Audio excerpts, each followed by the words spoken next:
Hello guys, welcome back sa ating channel, Southern Access Link Expressway. Dito na po sila sa may Nabotas mga kababayan at papakita po natin ang mga bagong kaganapan. Ito po yung kanilang mga heavy equipment, yan yung bako. At itong area na po ito ay nakikita nyo na po, tuloy-tuloy na po yung pagtatambak dito sa area na yan. Ayan o. Yan, medyo malawak-lawak na po ang kanilang mga natatambak dito ng mga lupa. Ayan, ito, kita po ng ating drone, nandyan yung kanilang bako. Ayan, tuloy-tuloy na po ang papalawig ng mga lupa na itinatambak dito. Ayan, nilapitan natin ang ating drone. Ito, bahagi na po ito ng dagat. Etong nakikita nyo dyan. Ayan, medyo palawak na po ng palawak ang kanilang mga natatambak. Ang Southern Access Link Expressway, isa sa mga solusyon ng traffic po sa may MacArthur Highway, NLEX, going to Manila, and SLEX. Yan, papuntang Cavite. Yan, may mga daanan ng mangyayari dito. At ito na po ang isa sa mga nakikita nating solusyon dyan, lalo na sa traffic sa may MacArthur Highway. Grabe po talaga ang traffic dyan sa may MacArthur Highway. Kaya pag natapos po itong Southern Access Link Expressway, ay napakalaking tulong at napakabilis na po na magiging biyahe at diretso-diretso na. Connect na po yan sa may New Manila International Airport. Ano-ano po yung mga bayan na mga dadaanan dito?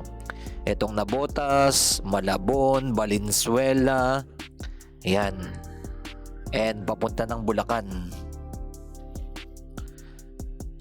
Kitang-kita po natin, nandito na po yung kanilang mga truck, mga heavy equipment, at tuloy-tuloy ang kanilang mga ginagawa. Ayan. Ito na po yung pinaka the best way ng kalsada na gagawin nila papuntang airport, ang New Manila International Airport. Isa rin po natin tuloy-tuloy na ina-update na 2,500 hectares ay malapit na pong simulan ang pagtatayo dyan ng airport. Ayan o, nakitang-kita nyo dito. Ayan yung mga heavy equipment nila. Ito pong expressway po na ito ay magkakaroon ng 4 na lane. Ayan. Kaya talagang kailangan malawak. Yung kabilang side naman, makikita nyo, nandyan na po yung Nabotas, yung Tanza 1, Tanza 2, at nandoon mismo sa may pinakadulo yung dati rin nating ina-update, yung Nabotas Coastal Bay Reclamation. Ayan, asing magkakakonek po ito mangyayari. Ito, ang bilis na po ng pinaka-progress, no? Dati wala pa yan, itong area na to. Asing konting-konti lang. Pero makikita nyo doon, napakalalaki ng mga barge ay nandyan na po yung mga solid na mga bato, no? Di lang po natin alam kung saan po galing yung mga itinatambak nila dito ng mga lupa at mga bato. At napakalawak po kasi ng ginagawa ng San Miguel Corporation, no? Yung ginagawa diyan sa papuntang Batangas, no, na project. Ayan. Malay po natin doon galing itong mga lupa na to, yung mga bundok na ginagawa diyan, no? Project din kasi na San Miguel din 'yun.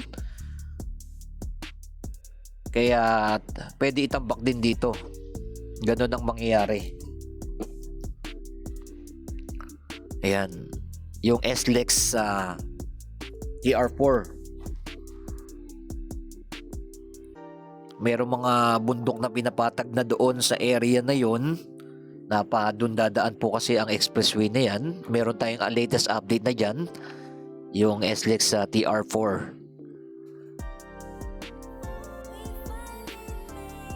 Ayan. Dito sa area na to, makikita ninyo, ayan o, na napakalalaki ng mga barge nandiyan at may mga sakay na po ng mga bato na yan. Tuloy-tuloy po yan hanggang doon sa may Nabotas, Tanza 2 na tayo ang kanilang ginagawa. And ilalapit natin ang ating drone. And i-comment nyo na below kung anong masabi nyo dito sa napakalaking project ng San Miguel Corporation. Ayan. Sila po ang may neto, project na to. Hindi po ang ating government. Ayan oh, kita nyo po niyan. Ito, ilalapit natin yung ating drone para mapakita natin sa inyo kung paano nila ginagawa. Ayan oh.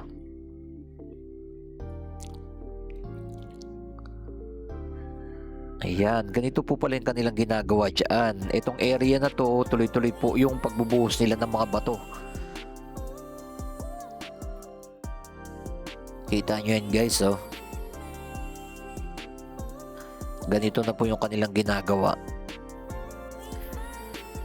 Marami nagtatanong bakit hindi na lang daw ginawang parang LRT ang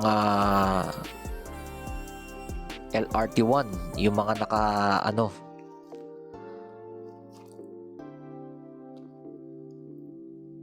ng project na to, no? Na hindi na lang nagbuhos ng mga lupa. Ayun pong ano natin yan, no? Siya pinag-aralan na rin po yan ng mga engineer na dito. At may possibility yung kabilang side magagamit na rin yan. Tatambakan na rin yan ng mga lupa. Sigurado yan. Sa mga hinaharap, ganun po mangyayari.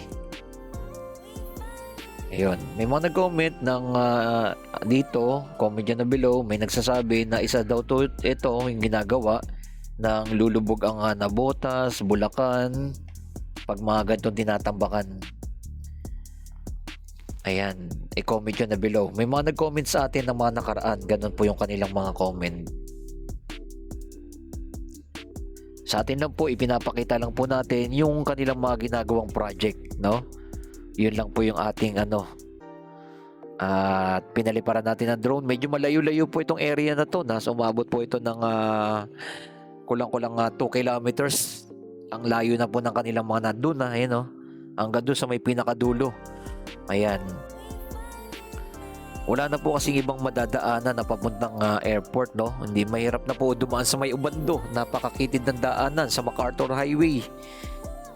Kaya talaga ito na lang po yung pinaka-the best ng way na solusyon ng shortcut na kanilang gagawin. Ayan, ito dito sa area na to, di sa may Tansa to na yan, nakikita nyo yan, tuloy-tuloy na rin po. Ito, palawak na rin po ng palawak dito sa area na to. Ay ang laki na po ng pinaka-progress dito. Yung nag-i-start pa lang po ito, ng maliit pa lang, ay meron na tayong drone shot dyan. Pero makikita ngayon, palawak ng palawak na.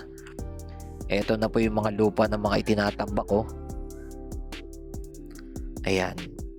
Dito sa mga birds na to, hindi po natin alam kung saan galing yung mga lupa na kanilang kinukuha, no? Wala tayong idea dyan. Pero kung sa ating comment section, i-comment nyo na below kung saan ba galing yan. Ayan, kita nyo na po yung mga heavy equipment nila. At tuloy-tuloy na po yan.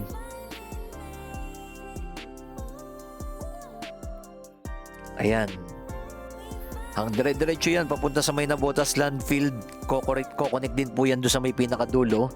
Yung dating nasunog na landfill dito sa may Nabotas. Yung dating tambakan ng basura na ngayon ay tinambakan na po nila ng lupa na yan. Yun doon sa may pinakadulo. After doon sa may dulo niyan, yun na po yung mismo yung airport.